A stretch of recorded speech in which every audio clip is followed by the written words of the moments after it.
Mari kita berdoa. Bapa di surga, kami berdoa ketika kami akan membaca dan merenungkan firman-Mu. Roh-Mu yang kudus berbicara kepada setiap hati kami, sehingga kami bukan hanya mendengar suara manusia, tetapi kami boleh mendengar firman-Mu, firman yang kekal, firman yang hidup dan yang menghidupkan kami, firman yang menopang kami di dalam perjalanan hidup kami di tengah-tengah dunia ini. Ada masih banyak pertempuran yang belum selesai, meskipun kemenangan sudah pasti di dalam Kristus yang telah mati dan bangkit bagi kami. Biarlah Engkau pimpin kami untuk kami boleh menjadi umat Tuhan yang kuat menghadapi segala tantangan, kesulitan, pergumulan yang boleh kami hadapi di tengah-tengah dunia ini. Karena kami percaya Tuhan yang telah mengalahkan dosa, mengalahkan setan, dan bahkan mengalahkan kematian. Kami yang di dalam Tuhan kiranya boleh dikuatkan, dan firman-Mu kami berdoa, mohon Engkau sendiri berbicara dan mencelikkan mata rohani kami untuk mengenal Engkau, untuk mengenal kuasa yang tersedia bagi kami di dalam Engkau. Berkati dan pimpinlah kami semua pada pagi hari ini. Di dalam nama Tuhan kami Yesus Kristus, penebus dan juru selamat kami yang hidup, kami berdoa, kami bersyukur. Amin. Silakan duduk saudara sekalian. Saya ajak kita membuka Alkitab dari Efesus pasal yang pertama. Efesus pasal yang pertama, kita melanjutkan eksposisi kita hari ini sampai kepada ayat yang ke-15 sampai 23. Efesus pasal yang pertama, saya akan bacakan bagi saudara sekalian ayat 15 sampai 23. Silakan saudara boleh mengikuti dan menyimak di dalam Alkitab saudara masing-masing. Efesus pasal yang pertama mulai ayat yang ke-15. Karena itu, setelah aku mendengar tentang iman-Mu dalam Tuhan Yesus dan tentang kasih-Mu terhadap semua orang kudus, aku pun tidak berhenti mengucap syukur karena kamu. Dan aku selalu mengingat kamu dalam doaku dan meminta kepada Allah Tuhan kita Yesus Kristus, yaitu Bapa yang mulia itu, supaya Ia memberikan kepadamu roh hikmat dan wahyu untuk mengenal Dia dengan benar, dan supaya Ia menjadikan mata hatimu terang, agar kamu mengerti pengharapan apakah yang terkandung dalam panggilannya, betapa kayanya kemuliaan bagian yang ditentukannya bagi orang-orang kudus, dan betapa hebat kuasanya bagi kita yang percaya sesuai dengan kekuatan kuasanya yang dikerjakannya di dalam Kristus dengan membangkitkan Dia dari antara orang mati dan mendudukkan Dia di sebelah kanannya di sorga, jauh lebih tinggi dari segala pemerintah dan penguasa dan kekuasaan dan kerajaan dan tiap-tiap nama yang dapat disebut, bukan hanya di dunia ini saja, melainkan juga di dunia yang akan datang. Dan segala sesuatu telah diletakkannya di bawah kaki Kristus, dan Dia telah diberikannya kepada jemaat sebagai kepala dari segala yang ada. Jemaat yang adalah tubuhnya, yaitu kepenuhan Dia yang memenuhi semua dan segala sesuatu. Saudara sekalian, minggu lalu saya bertanya kepada saudara sekalian, besok pagi kalau saudara bangun, malam ini tidur, dan besok pagi bangun, apakah saudara tetap yakin saudara akan menjadi orang Kristen? Maksudnya malam ini tidur, saudara bangun, apakah saudara tetap yakin bahwa saudara tetap percaya kepada Kristus dan sungguh-sungguh mau mengikut Dia? Saya mendengar akan sharing daripada John Piper pada waktu dia hampir berumur 70 tahun. Sekarang dia sudah lebih dari 70 tahun. Waktu itu dia hampir 70 tahun. Dan dia mengatakan dia menyadari bahwa mendekati 70 tahun itu dia tubuhnya, pikirannya mulai melemah. Dan dia katakan dia tidak tahu apa yang akan terjadi 5 tahun ke depan, 10 tahun ke depan. Tidak tahu apa yang akan terjadi, tetapi dia melihat dan gentar melihat orang-orang yang sudah semakin tua, itu dia bertemu tidak sedikit orang-orang yang mulai mengalami demensia. Dan waktu demensia dia bisa mengeluarkan kata-kata yang kasar, kata-kata yang jorok, kata-kata yang menyakiti bahkan istrinya yang sudah hidup selama 45 tahun bersama-sama dengan dia, yang saling mengasihi selama for the most part, kebanyakan dari 45 tahun itu, tetapi waktu mendekati sudah semakin tua dan kena demensia, keluar kata-kata yang menyakitkan, kata-kata yang jahat, kata-kata yang tidak pernah keluar selama 45 tahun terakhir. So sekarang dia mengatakan gentar dia.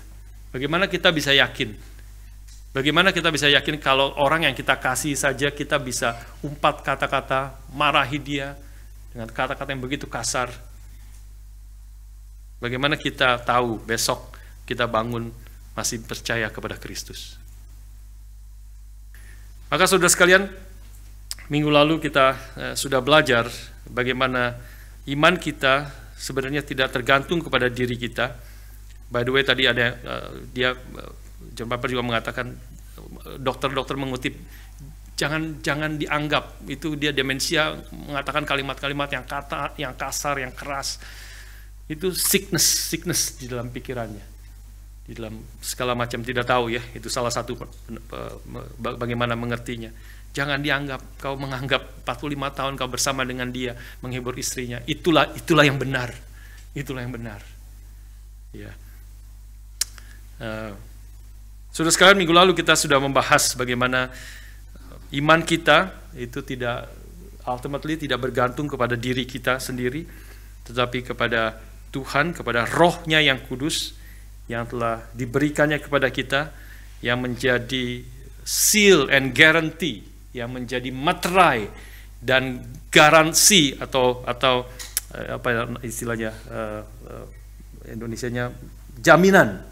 Ya, seal dan materai dan jaminan, seal and guarantee, bahwa kita adalah anak-anak Tuhan, bahwa kita pasti akan menerima penebusan yang sempurna di dalam Kristus ketika kita bertemu muka dengan Tuhan. Roh-Nya yang kudus yang Tuhan telah berikan dalam hati kita, itulah yang akan menopang kita, itulah yang akan menjaga kita, itulah yang akan memastikan akan pekerjaan Tuhan yang telah Dia mulai di dalam hidup kita. Dia pasti akan menyempurnakannya. Mereka yang telah dipilih oleh Tuhan sebelum dunia dijadikan, pasti pada ujungnya kita akan berbagian di dalam kemuliaan Tuhan. Itulah janji Tuhan, itulah yang boleh menguatkan kita, yang boleh kita hidup terus sesuai dengan kehendak Tuhan di dalam panggilannya. Saudara, hari ini kita akan melihat masuk ke dalam satu perikop. Ya, hari ini agak banyak, sebelumnya kita ada bahas 1-2 ayat beberapa kali. Ya, kita hari ini ada ayat 15 sampai 23, kita masuk ke dalam NIV itu memberi judul Thanksgiving and Prayer. Satu ucapan syukur dan doa dari Paulus kepada jemaat di Efesus. Nah, saudara sekalian, pertama adalah kita melihat Thanksgiving. Ya, pujian. Paulus mengatakan, karena itu aku setelah mendengar tentang imanmu dalam Tuhan Yesus, tentang kasihmu terhadap semua orang kudus, aku pun tidak berhenti mengucap syukur karena kamu. Aku mengucap syukur karena kamu. Ya, ini Thanksgiving terutama di sini digambarkan karena iman dan kasih jemaat di Efesus. Iman yang dia sudah bahas sebelumnya, meneguhkan iman daripada jemaat di Efesus, bagaimana Tuhan yang telah memilih mereka sebelum dunia dijadikan, Allah yang juga menentukan mereka dari semula untuk menjadi anak-anaknya, dan kemudian sampai Roh-Nya yang kudus yang diberikan kepada anak-anaknya sebagai jaminan dan sebagai materai bahwa kita adalah milik Tuhan, dan itu semua janji yang diberikan kepada mereka yang beriman di dalam Kristus. Ya, semuanya diberikan di dalam Kristus. Dan ini Paulus melihat iman daripada jemaat di Efesus, dan dia mengucap syukur kepada Allah karena iman mereka di dalam Kristus. Dan bagaimana pertanyaannya, bagaimana Paulus bisa melihat iman mereka di dalam Kristus? Ya, iman yang bukan hanya keluar dari perkataan mereka, tetapi juga khususnya iman yang nyata di dalam kehidupan kasih mereka. Ini dua hal yang tidak bisa dipisahkan. Aku mengucap syukur kepadamu, kepada Tuhan, karena aku tidak berhenti mengucap syukur karena kamu, karena aku telah melihat iman. Aku mendengar tentang imanmu dalam Tuhan Yesus dan tentang kasihmu terhadap semua orang kudus. Antara iman dengan kasih, ya, iman sesuatu yang seperti tidak kelihatan, pengakuan iman kita di dalam Kristus, suatu yang misterius, kita percaya di dalam hati kita yang dipersatukan dengan Kristus melalui iman kita. Maka bagaimana kita tahu kita adalah orang yang beriman? Maka Alkitab mengatakan berkali-kali bahwa nyata iman itu harus bekerja nyata melalui kasih kita kepada orang lain khususnya, ya, dan itu menyatakan kasih kita kepada Allah. 1 Yohanes 3 ayat 23 mungkin boleh dimunculkan.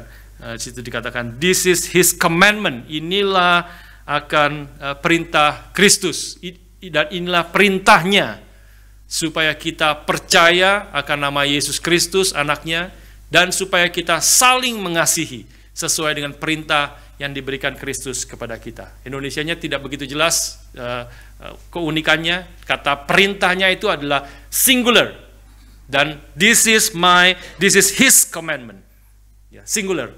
Tapi di dalamnya kalau kita baca seperti ada dua, kan, supaya kita percaya ke nama Yesus Kristus dan supaya kita saling mengasihi sesuai dengan perintah yang diberikan Kristus kepada kita.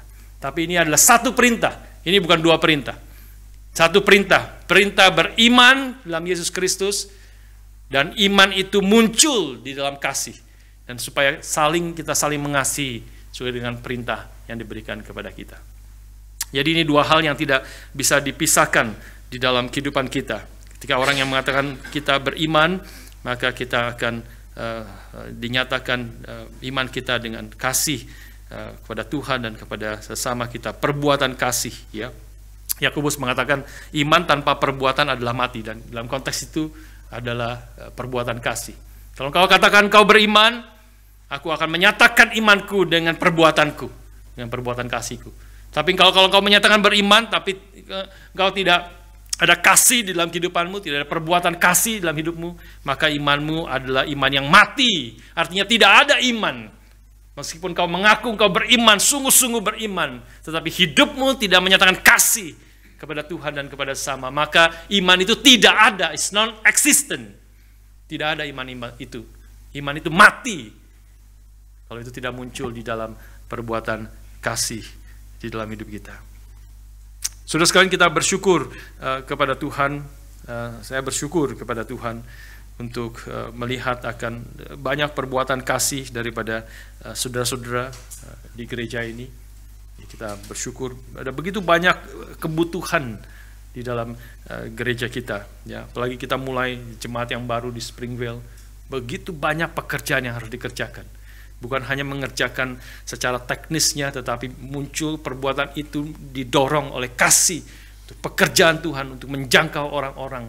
Ada begitu banyak yang kalau saudara tidak terlibat, saudara tidak mengerti, tapi begitu saudara masuk, saudara tahu ada begitu banyak kebutuhan yang tidak kelihatan. Kebutuhan bukan hanya melayani di mimbar, sebagai pianis di sini di depan, tapi di belakang ada banyak sekali hal-hal yang harus dikerjakan, ya. Audio, video, ya, semua yang membersihkan. Saudara setiap minggu datang bersih, gerejanya bersih, ya. Setiap kali ada terus maintenance tidak selesai, pekerjaan maintenance tidak pernah selesai, ya, ada bocor sana bocor sini, rusak sana rusak sini. Ada finance, kita keuangan dipertanggungjawabkan, di audit, di accounting, ada begitu banyak pengeluaran, pemasukan, begitu banyak hal-hal yang harus dikerjakan. Ada orang-orang yang terlibat, dan mereka harus ngatur dan harus mempertanggungjawabkan itu secara legal dan juga secara gerejawi dan seterusnya. Ada banyak kebutuhan orang-orang yang sakit, orang-orang yang bergumul di dalam keluarga. Pergumulan dalam keluarga, satu keluarga saja itu perlu berjam-jam, berhari-hari, kadang berbulan-bulan, karena kerumitan di dalam keluarga pasti tidak mudah. Itu perlu ada orang yang mendorong, menasehati, mendoakan, mengcounseling dan sebagainya. Begitu banyak kebutuhan, dan kita bersyukur, saya sangat bersyukur, kita semua bekerja bersama-sama memulai akan di Springfield itu, sekarang kita sudah mulai bisa kerjakan itu, masih belum selesai, dan kita sebentar lagi akan mulai kebaktian minggu tanggal 2 Maret. Itu banyak sekali persiapannya yang harus dikerjakan, dan pasti bukan hanya 1, 2, 3 orang yang bisa menjadikan pelayanan itu berhasil, tapi semua orang-orang bersama-sama berjuang dan berdoa minta kekuatan Tuhan dan bekerja bersama-sama mengerjakan semua, dan kita sangat bersyukur untuk hal itu. Saudara sekalian, Paulus bersyukur kepada Tuhan karena iman daripada jemaat di Efesus, dan juga karena kasih mereka terhadap semua orang kudus, dan dia terus tidak berhenti mengucap syukur kepada Allah karena akan hal itu. Dan kemudian kita masuk ke dalam doa sekarang, ya, dari ayat 17, dan meminta kepada Allah, dan dia mengingat, terus mengingat mereka di dalam doa, dan meminta kepada Allah Tuhan kita Yesus Kristus, yaitu Bapa yang mulia itu, supaya Ia memberikan kepadamu roh hikmat dan wahyu untuk mengenal Dia dengan benar. Nah, ini saya tidak masuk detail tentang roh hikmat dan wahyu. Ya, intinya berdoa roh Tuhan yang bekerja melalui wahyunya, melalui firman Tuhan yang telah nyatakan kepada kita, memberikan kepadamu roh hikmat dan wahyu untuk mengenal Dia dengan benar. Ya, mengenal Dia. Ini adalah umat Tuhan.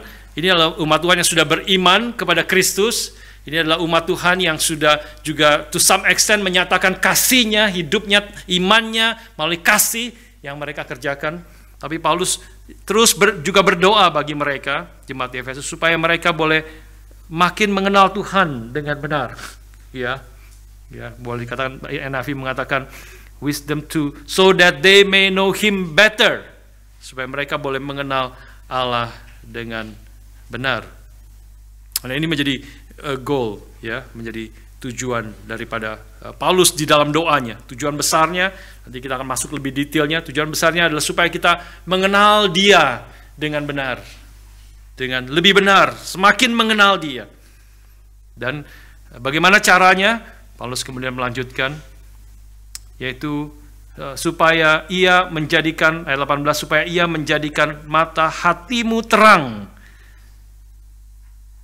Supaya Ia menjadikan mata hatimu terang. Di situ dulu, ya. So that I pray also that the eyes of your heart may be enlightened.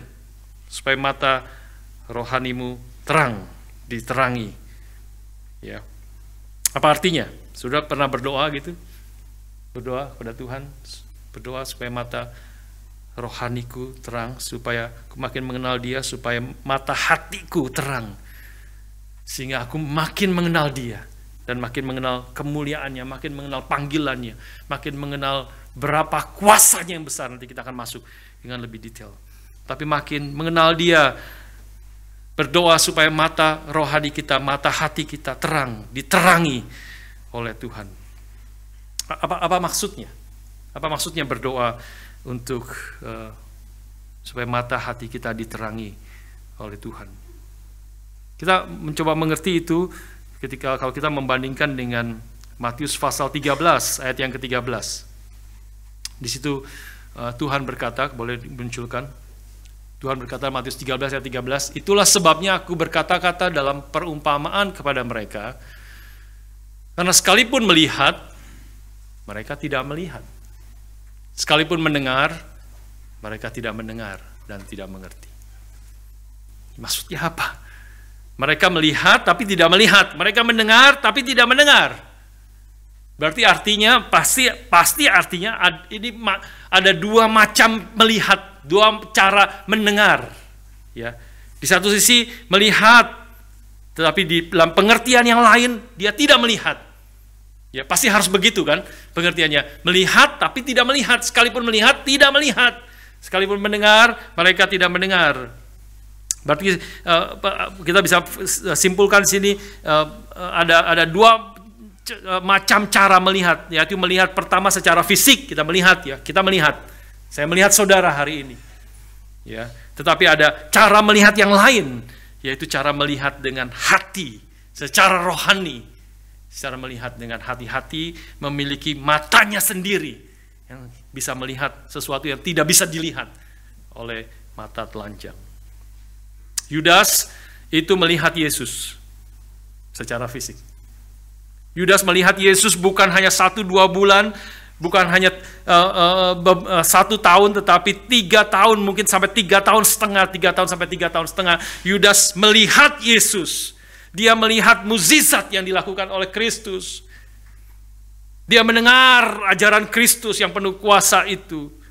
Dia melihat Yesus, tadi kita membaca dari Markus pasal yang keempat, most likely Yudas juga ada di perahu itu. Dan melihat bagaimana Kristus menedukkan badai di tengah-tengah ketakutan, mereka sudah hampir mati. Guru, bangun. Apa engkau tidak peduli kalau kami binasa? Maka Tuhan Yesus bangkit berdiri dan mengatakan, tenanglah, dengan satu kata, dan badai pun tenang. Yudas melihat itu. Yudas melihat kuasa daripada Kristus yang menenangkan badai. Mereka mulai bertanya, siapakah orang ini, sehingga angin dan badai pun, ombak pun taat kepadanya. Yudas melihat itu. Yudas bahkan melihat Lazarus dibangkitkan, yang tidak mungkin ada tafsiran lain kecuali Lazarus betul-betul bangkit dari mati. 4 hari dia sudah mati. Yudas melihat dengan mata kepala sendiri Lazarus bangkit dari kematian. Tapi kemudian dia menjual Yesus Kristus. Dia mengkhianati akan gurunya. Dan akhirnya dia bunuh diri. Saudara sekalian, Yudas melihat dengan secara fisik tentang Yesus, tentang apa yang dikerjakan oleh Kristus. Tapi dia tidak melihat Kristus adalah pribadi yang sangat mulia. Dia tidak melihat mata rohaninya, mata hatinya buta, tertutup. Dia tidak melihat Yesus itu begitu indah dan begitu agung. Dia tidak melihat Yesus itu adalah pribadi yang patut dipuji dan disembah. Dia tidak melihat itu. Meskipun dia melihat dengan mata kepalanya secara fisik. Yesus membangkitkan orang mati. Tapi itu tidak menggerakkan hatinya. Sehingga dia menyerahkan diri, percaya, bertobat, meninggalkan dosanya. Dan memuji, memuliakan Tuhan. Tidak, dia tidak melihat itu semua. Dia tidak melihat Yesus sebagai satu pribadi yang satu-satunya akan memuaskan akan hatinya, yang membawa sukacita yang terbesar, yang satu-satunya pribadi yang dia rela menyerahkan nyawanya demi Tuhannya. Dia tidak melihat itu semua. Karena apa? Karena salah satu alasan Yohanes menyatakan karena dia mencintai uang. Karena dia mencintai uang. Ketika seorang perempuan yang datang mengurapi kaki Yesus dengan minyak narawastu yang mahal, memecahkannya dan mengurapi kaki Yesus, Yudas berdiri di situ dan melihat itu semua. Dan dia mengatakan, apa pemborosan ini? Ini pemborosan yang besar. Mahal sekali minyak narawastu itu. Bukankah lebih baik minyak itu dijual dan uangnya diberikan kepada orang miskin? Yudas melihat itu semua, tetapi pikirannya adalah cintakan uang. Karena Yohanes mengatakan, dia mengatakan itu bukan karena dia mencintai orang miskin. Bukan. Tetapi karena dia bendahara yang terus mencuri uang yang mereka kumpulkan. Karena dia seorang pencuri, karena hatinya itu terpikat dengan uang. Uang adalah segala-galanya bagi dia. Jadi Yudas melihat Yesus secara fisik, tetapi hatinya tetap buta. Hatinya dibutakan oleh uang, hatinya dibutakan oleh hal-hal yang lain. Sesuatu yang sangat mengerikan, satu peringatan bagi kita sekalian, dan bagi banyak orang Kristen yang mengaku Kristen, yang datang ke gereja, mungkin rutin datang ke gereja, tapi tidak pernah matanya terbuka melihat kemuliaan Tuhan. Melihat Kristus begitu indah, hatinya terus dikuasai oleh apapun, oleh uang kah, oleh seks kah, oleh apapun yang ada yang selain Tuhan yang menjadi berhala di dalam hatinya. Meskipun mendengar firman, meskipun datang rutin setiap minggu, tapi kalau hatinya tidak dibukakan oleh Tuhan, tidak dicelikkan dan diterangi oleh Tuhan, maka seperti Yudas, bahkan Yudas pun menjadi, bahkan kalau Yesus datang ke sini dan berkhotbah, dan ada orang-orang yang rutin datang ke gereja tetapi tidak pernah hatinya dibukakan, tidak pernah bertobat, maka bukan dikuatkan, bukan dihibur, bukan menjadi taat kepada Tuhan, tapi justru akhirnya menjual akan Tuhannya. Saudara sekalian, saya tidak tahu hati setiap kita, tapi saya tahu Tuhan yang tahu, Tuhan yang akan bongkar pada waktunya. Biarlah firman Tuhan seperti ini yang boleh mengingatkan, membuat kita merefleksikan diri, berdoa bagi diri kita sendiri dan bagi teman-teman kita, supaya mata hati kita itu terang, saudara-saudara kita. Bukan hanya bagi Yudas yang mata hatinya itu gelap dan dia tidak pernah mengenal Tuhan, dia tidak pernah sungguh-sungguh melihat Kristus itu berharga.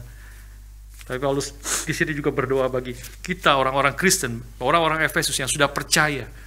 Paulus berdoa supaya kita, mata hati kita dijadikan terang, agar kita mengerti tiga hal di sini. Ya, ayat 18 sampai 19 mengerti tiga hal. Meskipun kita sudah lahir baru, Paulus berdoa bagi kita, supaya bagi jemaat di Efesus, supaya yang pertama adalah supaya supaya kita mengerti pengharapan apakah yang terkandung dalam panggilannya. Itu yang pertama.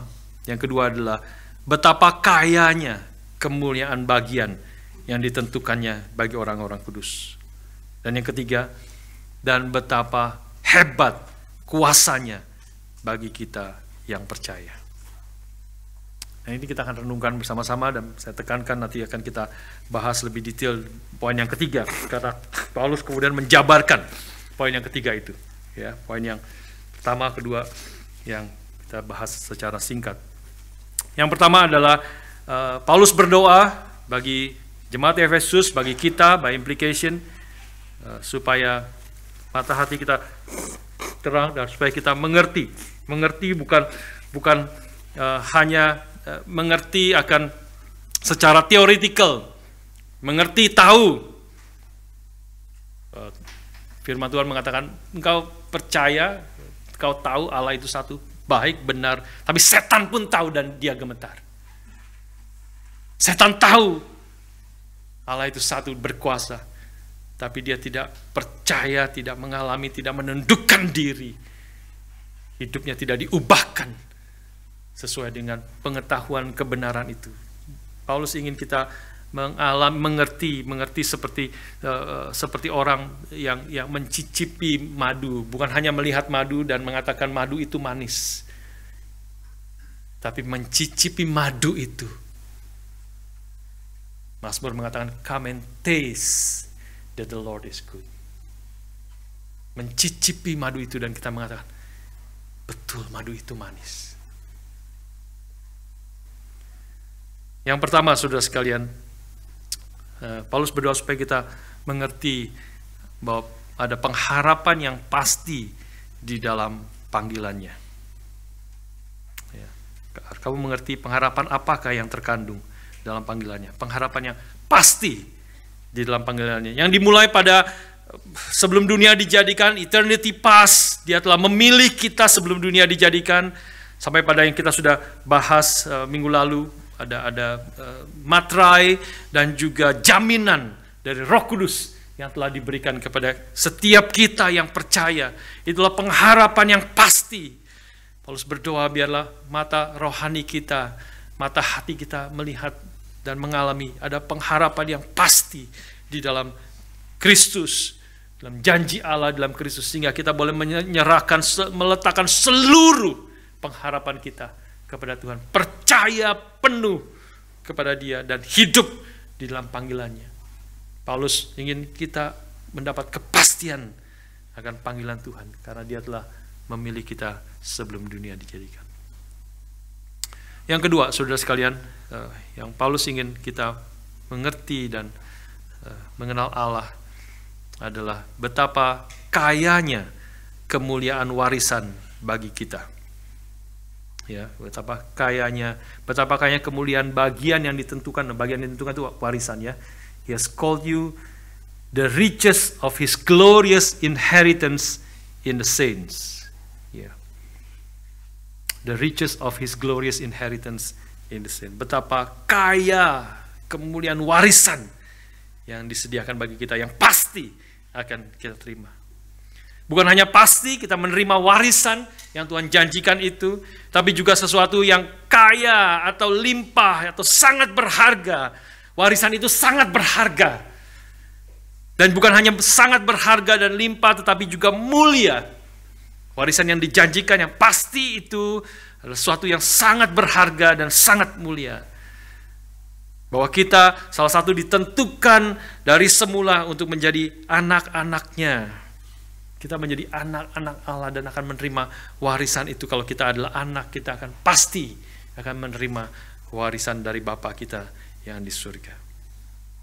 Saya tidak tahu apakah waktu saya mengatakan itu saudara tergerak, semangat, senang sekali. Warisan itu pasti, dan warisan ini sangat mulia dan sangat kaya atau sangat berharga.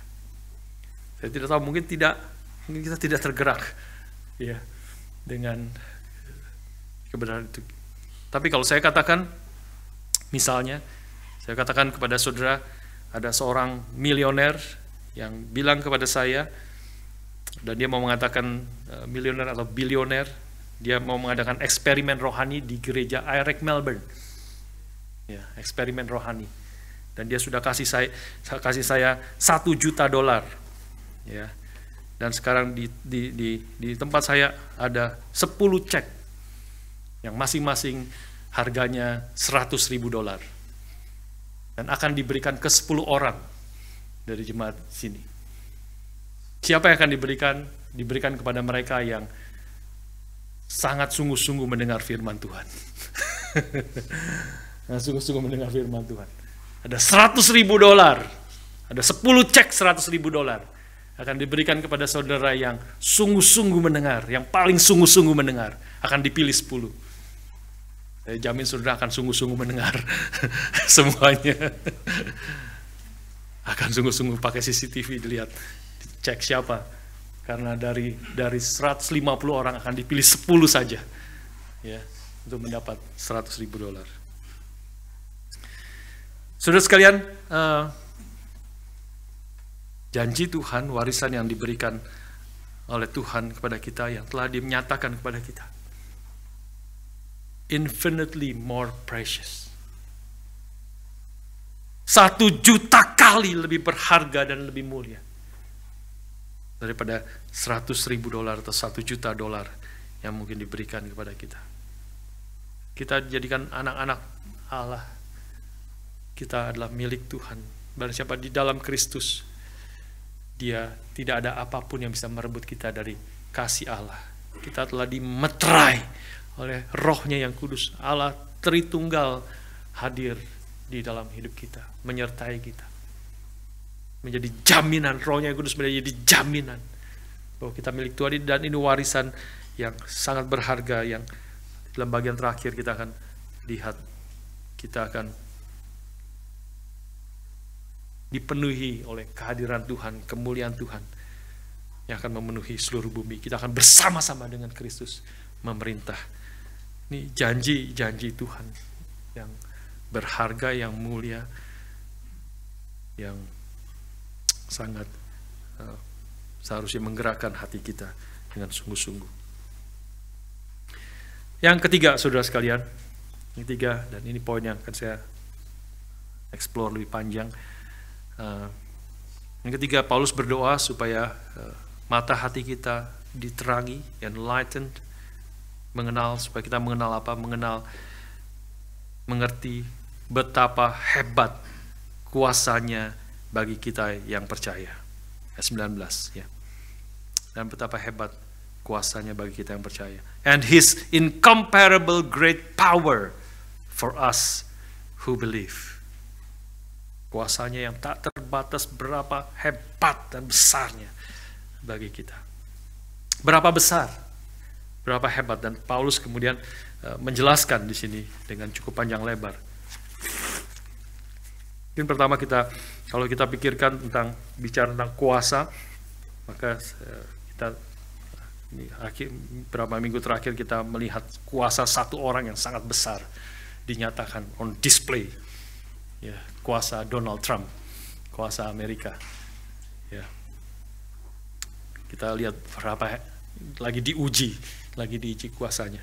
Ya, Panama Canal Panama diambil alih oleh dia. Berpuluh-puluh tahun sepertinya orang Panama dan China masuk, China mulai pelan-pelan menguasai akan Panama Canal. Sekarang direbut kembali. Negara Panama sudah cut ties, selesai dengan China. Ikut Amerika. Dia mau memberikan sanksi kepada ICC, International Criminal Court. International Criminal Court dari internasional punya, seluruh dunia. Ada kejahatan dunia akan bisa masuk ke dalam International Criminal Court. Sekarang diberi sanksi oleh Donald Trump, oleh Amerika. Dicabut kepalanya dan sebagainya. Dia menyatakan kuasanya yang begitu hebat. Dia bahkan mau pindahkan 1,8 juta penduduk Palestina, dia mau pindahkan. 1,8 juta, sudah bayangkan 1,8 juta orang, itu berapa kali MCG itu. Ya. Berapa ratus kali MCG, segitu banyak 1,8 juta orang, dia mau pindahkan seluruhnya dari Gaza. Dia terlalu confident. Dia pikir dia bisa lakukan. Seluruh Arab protes, seluruh Eropa protes. Dia mundur, dia kayaknya mundur. Pasti dia tidak bisa lakukan. Tidak mungkin dia lakukan. Tapi dia mau lakukan, dia mau menyatakan kuasanya. Pindahkan seluruh penduduk Palestina itu. Saudara sekalian, gambaran menjadi compare bagi kita. It's very real power. Ya, yang kita boleh saksikan yang ada di dalam dunia ini. Biarlah kita ingat, biarlah kita mengerti, biarlah mata hati kita diterangi bahwa kuasa yang diberikan Allah kepada kita yang percaya itu jauh lebih besar dari kuasa apapun yang ada di dalam dunia ini. Jauh lebih besar. Kita sulit percaya sekali. Tapi itulah firman Tuhan yang kita boleh pegang, kita boleh percaya segenap hati kita. Firman Tuhan yang tidak mungkin gagal. Kuasa yang diberikan Allah kepada kita jauh lebih besar dari kuasa apapun di dalam dunia ini. Yaitu seperti apa? Seperti kuasa apa yang digambarkan oleh Paulus di sini? Yang pertama adalah seperti kuasa yang telah membangkitkan Kristus dari antara orang mati. Berapa besarnya kuasa manusia, tidak ada siapapun yang bisa membangkitkan orang mati. Orang bisa mematikan, tapi membangkitkan yang sudah mati tidak ada yang bisa. Berapa hebatnya teknologi, sains, kedokteran, tidak ada yang bisa membangkitkan orang yang sudah mati. Tidak ada. Dan kita tahu kematian itu adalah kuasa yang telah menaklukkan siapapun dia. Termasuk Vladimir Putin, termasuk Donald Trump, siapapun dia. Pada waktu Presiden Soeharto berkuasa di Indonesia 32 tahun, orang semua takut luar biasa kepada dia. Karena berani ngelawan, besok hilang kamu. Besok hilang. Berani protes, besok ditutup itunya, majalahnya. Akan ditutup. Kuasa begitu besar. Dia mati. Siapapun mati. Mortality rate di dalam pada manusia adalah bukan 99,99999%, bukan. 100% mortality rate dari manusia. Semua pasti mati. Kuasa kematian itu seringkali dalam perjanjian lama seringkali digambarkan juga kematian itu, lautan itu seperti kuasa kematian. Lautan. Saudara lempar apapun ke dalam laut hilang. apapun kamu lempar dalam laut, hilang, tidak ada bekasnya, dan semua rata, semua tenang lagi. Titanic begitu besar, masuk, hilang, seperti tidak terjadi apa-apa pun. Itulah kuasa maut itu seperti demikian, kuasa yang begitu besar. Tapi di dalam Kristus yang telah mati dan kemudian bangkit menyatakan akan kuasanya. Dia menyatakan jauh lebih besar daripada kuasa kematian. Kuasa yang telah membangkitkan Kristus di antara orang mati sekarang available bagi kita yang percaya. Paulus mengatakan di dalam surat yang lain, oh maut, di mana sengatmu? Maut, di mana sengatmu? Oh maut, di mana kemenanganmu? Sengat maut, mati. Sengat mati adalah dosa, dan kuasa dosa adalah hukum Taurat. Tetapi syukur kepada Allah yang telah memberi kita kemenangan melalui Tuhan kita, Yesus Kristus.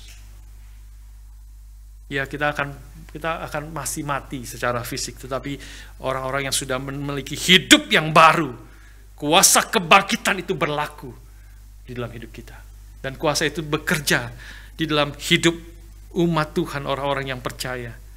Sehingga kematian itu bukan akhir daripada kita, tapi justru menjadi pintu masuk, kita masuk ke dalam kekekalan yang sekarang ini kita sudah mencicipi, tetapi kita akan menerima itu secara penuh ketika kita bertemu muka dengan Tuhan. Kuasa kebangkitan itu bekerja di antara orang-orang yang percaya. Yang kedua adalah kuasa seberapa besar kuasanya, itu kuasa yang mendudukkan Kristus di sebelah kanan Allah. Kuasa yang mendudukkan Kristus di sebelah kanan Allah. Efesus 2 ayat yang ke-6 mengatakan, dan di dalam Kristus Yesus ia telah membangkitkan kita juga dan memberikan tempat bersama-sama dengan Dia di surga. Tuhan Yesus bangkit, naik ke surga. Setiap orang yang percaya itu juga akan bersama-sama dengan Dia, menerima kuasa kebangkitan itu, yang kuasa yang menempatkan Kristus di sebelah kanan Allah, juga kuasa yang akan bekerja di dalam hidup orang-orang yang percaya. Kuasa yang jauh lebih tinggi, ketiga, kuasa jauh lebih tinggi dari segala kuasa yang ada, ayat 21, yang ada di dunia ini, segala sesuatu, bahkan di sorga. Jauh lebih tinggi dari segala pemerintah dan penguasa dan kekuasaan dan kerajaan. Far above all rule and authority, power and dominion, and every title that can be given, not only in the present age, but also in the one to come. Jauh lebih tinggi dari segala kuasa, dan termasuk di sini waktu bicara tentang power and dominion, bicara tentang juga demonic power. Demonic power. Pasal yang Efesus pasal 6 ayat ke-12 mengatakan kepada kita, karena perjuangan kita bukanlah melawan darah dan daging, tetapi melawan pemerintah-pemerintah, melawan penguasa-penguasa, melawan penghulu-penghulu dunia yang gelap itu, melawan roh-roh jahat di udara. Ya, situ ya. For struggle is not against flesh and blood, but against the rulers, against the authorities, against the power of this dark world, and against the spiritual forces of evil in the heavenly realms. Masuk kuasa yang diberikan kepada kita adalah kuasa yang jauh lebih tinggi dari segala kuasa yang ada dalam dunia, termasuk kuasa setan yang coba menguasai kita. Sudah, kita harus sadar, kita hidup di dalam dunia ini, kita masih ada peperangan yang belum selesai. Meskipun Kristus sudah menang, dan kita pasti akan mengalami kemenangan, tapi ada pertempuran yang belum selesai. The war is won by Christ, and for us together with Christ, who is in Christ. But the battle is not over. Peperangan sudah dimenangkan oleh Kristus, tapi pertempuran itu belum selesai. Tembok Yeriko itu sudah runtuh, tetapi orang Israel harus masuk ke dalam tanah Kanaan dan mengalahkan musuh yang masih ada di tanah itu. Tetapi sudah pasti menang karena Kristus yang telah menang dan mengerjakannya bagi kita.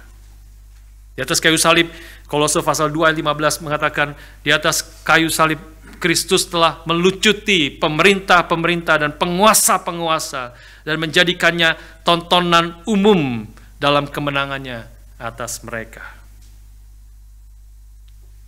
Saudara sekalian,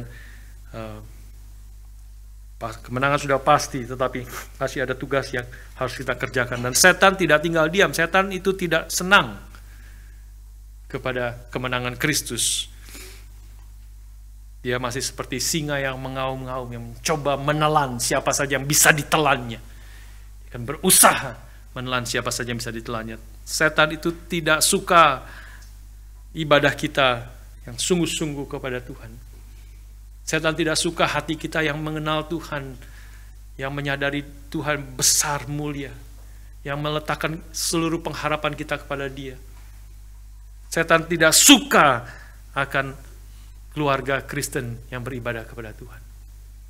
Setan membenci, dia ingin menjauhkan kita daripada Tuhan. Setan ingin menjauhkan anak-anak kita jauh daripada Tuhan. Setan ingin menghancurkan keluarga kita, menghancurkan gereja Tuhan kalau dia bisa. Dia akan berusaha menghancurkan seluruh itu.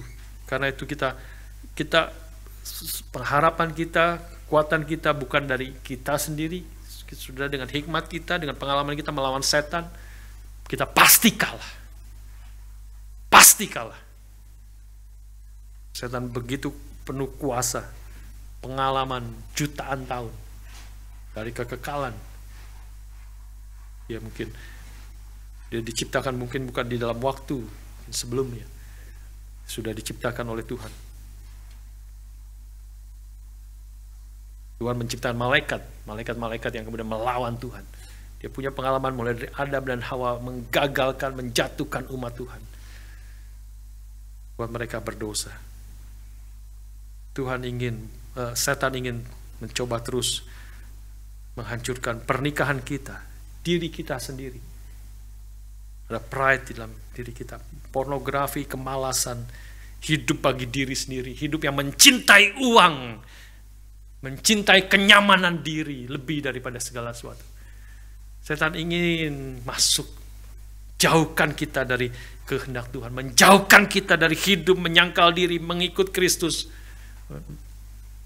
memikul salibnya. Setan tidak suka dan dia ingin terus menggoda dan menjauhkan kita dari Tuhan. Karena itu kita perlu berdoa. Seperti Paulus berdoa. Kita terus perlu berperang. Tidak berhenti karena pertempuran itu belum selesai. Tapi kita berdoa, bertempur dengan iman, bukan dengan ketakutan, tapi dengan percaya kepada Tuhan. Dan Tuhan akan memimpin kita. Seperti janjinya, kuasanya kita berdoa, Tuhan bukakan hati kita, mata hati kita untuk mengenal akan kuasanya yang begitu besar. Kuasa kebangkitan, kuasa yang menempatkan Kristus di atas segala-galanya. Kuasa yang kemudian terakhir, kuasa yang meletakkan segala sesuatu di bawah kaki Kristus. Bagian terakhir. Ya. Dan segala sesuatu telah diletakkan di bawah kaki Kristus, ayat 22. Dan dia telah memberikannya kepada jemaat sebagai kepala dari segala yang ada. Jemaat yang adalah tubuhnya, yaitu kepenuhan dia yang memenuhi semua dan segala sesuatu. Inilah kuasa yang dinyatakan oleh Tuhan. Ya, Paulus berdoa supaya kita mengenal kuasanya itu, yang available bagi kita. Kuasa yang meletakkan segala sesuatu di bawah kaki Kristus, dan dia adalah kepala atas segala sesuatu bagi gerejanya. Yeah, and God placed all things under His feet and appointed Him to be head over everything for the church. Sebagai kepala berarti dia berautoriti, berkuasa, dan dia menyatakan kuasanya itu seluruhnya melalui gerejanya di mana-mana tempat. Termasuk di Melbourne, City Road, termasuk di Springville, termasuk di Sydney, termasuk di pusat Jakarta, dan segala tempat Tuhan, Roh Kristus mau menyatakan kuasanya itu. Yang telah segala kuasa di sorga dan di bumi telah diberikan kepada dia. Sekarang dia mau memenuhi seluruh bumi dengan kuasanya melalui gerejanya. Bulan depan di Jakarta Pak Tong akan menerima penghargaan Kuiper Prize, ya. Kuiper Prize, satu penghargaan yang sangat berharga, sangat bernilai, yang berasal dari Abraham Kuyper. Abraham Kuyper yang salah satu yang anak Tuhan, hamba Tuhan, pernah menjadi Perdana Menteri dari Belanda, yang mendirikan Free University di Amsterdam, ya. Dan dia seorang reform, seorang yang takut akan Tuhan, dan dia salah seorang yang mengatakan satu kalimat yang sangat memorable. Dia mengatakan, there is not 1 inch in the whole universe where Christ does not cry, mine. Tidak ada 1 inci pun di seluruh alam semesta ini di mana Kristus tidak berkata, ini milikku. Tidak ada 1 inci pun. Dia akan berkuasa atas segala sesuatu. Segala sesuatu telah diletakkan di bawah kaki Kristus. Dan kita boleh menambahkan dari sini bahwa dia akan menyatakan kuasanya itu melalui saudara dan saya. Gerejanya. Gerejanya. Which is his body, yang adalah tubuhnya, the fullness of him who fills everything in every way.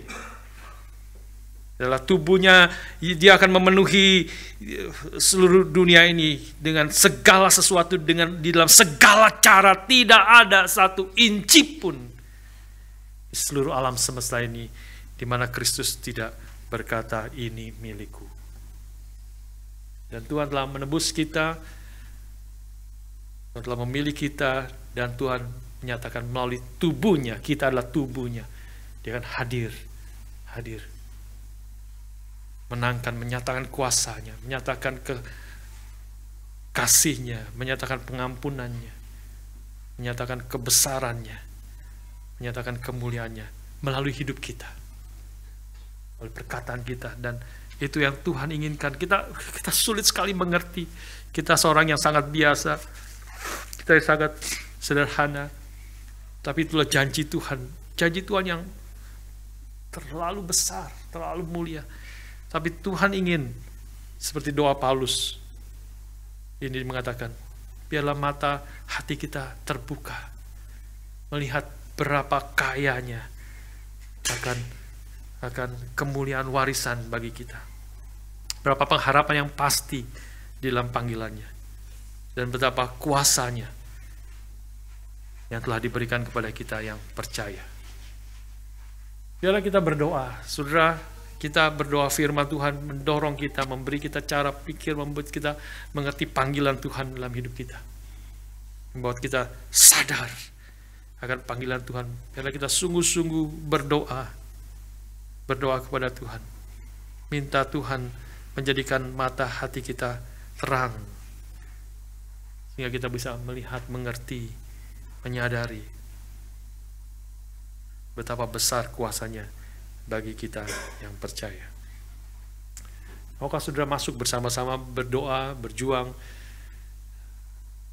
dan kita boleh didorong, pimpin oleh Tuhan, hidup sesuai dengan kehendak Tuhan. Saya terus encourage saudara untuk datang persekutuan doa hari Rabu di sini dalam bahasa Inggris, dan juga kebaktian persekutuan doa hari Sabtu di Springville dalam bahasa Indonesia. Mungkin ada bilingual dan sebagainya. Tapi akan khotbah dalam bahasa Indonesia, akan mungkin diterjemahkan kalau perlu. Kita berdoa, mohon minta kepada Tuhan. Tuhan bukakan, makin kita mengerti, Dan kita menjalani dan mencicipi. Kita mengalami kuasa Tuhan. Kita mengalami kebaikan Tuhan. Melalui taat kepada Tuhan. Kita makin mengenal Dia. Makin menyadari berapa agung mulianya Tuhan kita. John Calvin mengatakan, every true knowledge of God is born out of obedience. Kita tidak cukup mendengar. Hari ini kita mengerti, harap saudara mengerti, harap saudara hatinya digerakkan. Tapi kita harus taat, seperti tadi bacaan firman Tuhan. Kita mendengar dan taat. Salah satunya taat adalah berdoa. Berdoa dan kemudian kita hidup, berjuang di tengah-tengah dunia ini. Dan kita akan mengalami pekerjaan Tuhan. To some extent kita sudah mengalami 28 tahun keberadaan Gary Melbourne. Menjadi saksi pekerjaan Tuhan yang indah. Banyak hal yang patut kita syukuri. Banyak hal kita akan bagikan nanti pada hari ulang tahun. Tapi masih ada pekerjaan Tuhan. Pertempuran belum selesai. Seperti apa yang dikatakan Pendeta Sucipto pada waktu dia hidup kembali, hampir mati, betul-betul sudah hampir mati. Pendeta Sucipto Subeno yang melayani di Geri Bintaro sudah flatline, sudah dalam masa waktu operasi ada komplikasi dan sebagainya, jantungnya berhenti, sempat berhenti. Melalui teknologi, melalui dokter, dan ultimately Tuhan yang belum mengizinkan dia selesai. Kalau sudah meninggal, selesailah tugasnya. Saya percaya beliau siap kapan waktu menyelesaikan tugasnya dalam dunia ini. Tapi diberi hidup yang baru, jantung yang baru. Dan beliau katakan berarti masih ada tugas belum selesai. Masih ada pekerjaan baik yang Tuhan sediakan bagi dia dan juga bagi kita hari ini. Untuk kita boleh selesaikan. Mari kita berjuang bersama-sama dan mengalami, berdoa supaya mata hati kita terbuka dan melihat, mengalami, mengerti pekerjaan Tuhan, kuasanya di dalam hidup kita. Mari kita berdoa.